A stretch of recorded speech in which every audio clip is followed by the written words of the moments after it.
Hello दोस्तों, नमस्कार, राधे राधे। कैसे हैं आप सब दोस्तों? आपका दोस्त धीरज शर्मा आज फिर आपके साथ एक नई स्टोरी, सच्ची घटना, सच्ची कथा के साथ। दोस्तों, आज मैं आपको हनुमान जी के जन्म की कथा सुनाऊंगा, जो हम सबको पता होनी चाहिए। बच्चे, बूढ़े, बड़े, छोटे, सबको, हर इंसान को इस बारे में पता होना चाहिए कि हमारे जो देवता हैं, भगवान हैं, और आज भी जो अजर अमर हैं और हमारे साथ हैं हर समय, जो हमारी हर इच्छाएं पूरी करते हैं, हमारी रक्षा करते हैं, तो उनका जन्म कैसे हुआ था।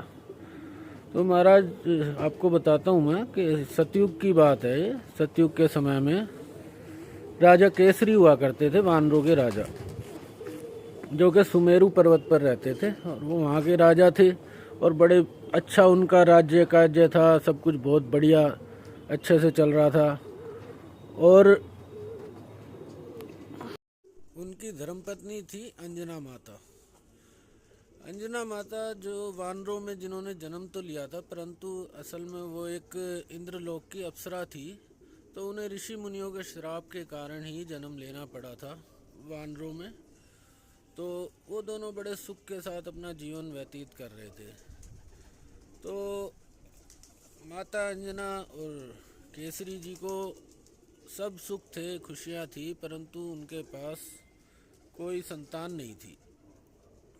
तो माता ने क्या किया, भोलेनाथ की तपस्या शुरू की। भोलेनाथ की तपस्या शुरू की तो भोलेनाथ बहुत खुश हुए और उन्होंने उनको दर्शन दिए। तो उन्होंने कहा, मांगो, आप क्या चाहते हो। तो माता अंजना बोली कि मुझे एक पुत्र की इच्छा है।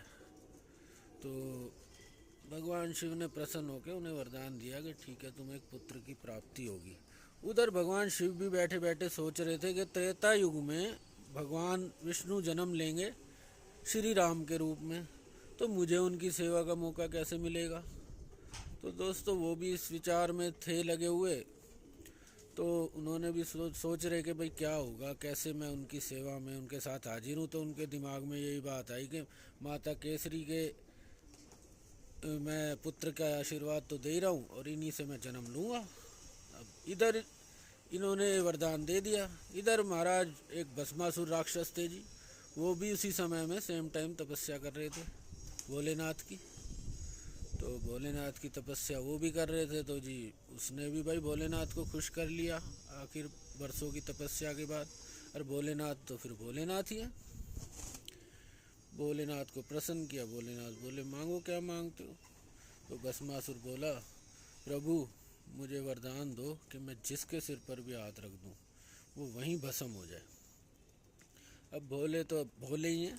उन्होंने क्या किया जी, वरदान दे दिया। वरदान दे दिया तो अब भस्मासुर के मन में आई, भाई चेकअप किया जाए पहले इसका वरदान का, कि सही भी है नहीं है। तो उसने सोचा पहले भोलेनाथ पे ही वरदान कर देता हूँ और पार्वती जी को उठा के ले जाऊंगा साथ में। आखिर राक्षस तो राक्षस ही है, गंदी सोच ही रहेगी। तो उसने क्या किया, शिव जी पे हाथ रखने के लिए शिव जी के पीछे पड़ गया। अब शिव जी बेचारे आगे आगे भाग रहे और वो भस्मासुर पीछे पीछे। अब भगवान विष्णु बैठे बैठे ये सब देख रहे थे और हंस रहे थे कि देखो मेरा मित्र मेरा कितना सीधा है, कितना भोला है, कुछ सोचता नहीं है किसी को देने से पहले। 1 मिनट में इसने ऐसा वरदान दे दिया कि अब खुद ही जान बचा के भागनी पड़ रही है। अब चलो, समस्या तो बन गई है। अब भगवान ने सोचा, विष्णु ने, कि अब इसको हल करना पड़ेगा समस्या को। तो हल तो करना ही है। तो भगवान विष्णु ने क्या किया, मोहिनी रूप धारण किया। मोहिनी रूप धारण करके भगवान उसके भस्मासुर के सामने आ गए। उनको देखते के साथ ही मोहित हो गया वो। तो उससे विवाह की इच्छा प्रकट कर दी। तो मोहिनी रूप में भगवान ने उससे कहा कि तुम्हें मेरी पहले एक बात माननी पड़ेगी, उसके बाद हम आगे कोई बात करेंगे। बोले, जी बताओ क्या बात। तो मोहिनी बोली कि ऐसा है, तुम्हें मेरे साथ साथ नृत्य करना पड़ेगा। वो बोले, ठीक है, इसमें कौन सी बड़ी बात है, नृत्य मैं कर लूँगा, कोई दिक्कत नहीं है। तो जी उसने नृत्य शुरू किया मोहिनी के साथ, भस्मासुर ने। नृत्य शुरू किया तो नृत्य करते करते करते करते अंत में थोड़ी देर बाद मोहिनी ने क्या कहा, अपने सिर पे हाथ रखा नाचते नाचते। तो जैसे ही उसने रखा तो भस्मासुर ने भी अपने सिर पे हाथ रखा और वहीं पर ही वो भस्म हो गया। इधर भोलेनाथ ने मोहिनी को देखा तो भोलेनाथ का काम जागृत हो गया, मतलब उनकी सेक्स की इच्छा प्रबल हो गई, कामदेव उनके अंदर जागृत हो गया। तो अब उन्होंने जब याद आया कि उन्होंने माता अंजना को वरदान दिया था पुत्र प्राप्ति का, तो उन्होंने भगवान पवन देव को बुलाया। पवन देव जी जब भी हाजिर हुए भोलेनाथ के पास, तो उन्होंने कहा कि आप मेरे इस अंश को अंजना के पास लेकर जाओ और उसके गर्भ में स्थापित करो।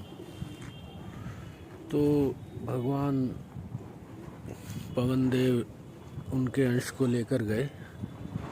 माता अंजना भगवान शिव के ध्यान में बैठी हुई थी, तो उन्होंने उस अंश को जाकर उनके कान में मंत्र के द्वारा छोड़ दिया और उसके बाद उन्हें बताया कि अब तुम्हें एक पुत्र की प्राप्ति होगी जो भगवान शिव के 11वें रुद्र के रूप में होंगे। और ये बता के भगवान पवन देव मुस्कुराकर चले गए। उसके बाद माँ अंजना बैठी थी आराम से ध्यान में, तो एक चील ऊपर से प्रसाद का डोना लेकर जा रही थी, वो उनकी गोद में आकर गिरा। तो गोद में आकर गिरा तो उन्होंने क्या किया, उस प्रसाद को खा लिया। वो प्रसाद कौन सा था?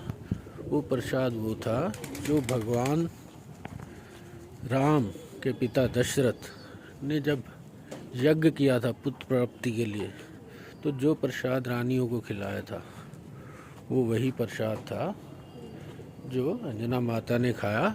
इस नाते से उनको भगवान श्री राम के भाई के रूप में भी देखा जाता है। और समय बीता और समय के साथ चैत्र मास की शुक्ल पक्ष की पूर्णिमा मंगलवार वाले दिन शिव के 11वें रुद्र के रूप में बजरंगबली जी ने, हनुमान जी ने जन्म लिया और राजा केसरी और माँ अंजना खुशी से फूले ना समाये। उन्होंने पूरे अपने राज्य में मिठाइयाँ बंटवाई और उसके बाद उन्होंने, बजरंगबली तो शुरू से ही बड़े राम भक्त थे, तो उनके तो मुख से ही निकला था सबसे पहले राम राम राम राम राम। तो दोस्तों, ये थी हमारे हनुमान जी की बजरंगबली की जन्म की कथा। अगर आपको अच्छी लगी हो तो लाइक करना, शेयर करना, सब्सक्राइब करना। मैं और नई नई सच्ची कहानियों के साथ और जिनके बारे में आपको पता होना चाहिए आपके बीच आता रहूँगा। धन्यवाद। Love you friends.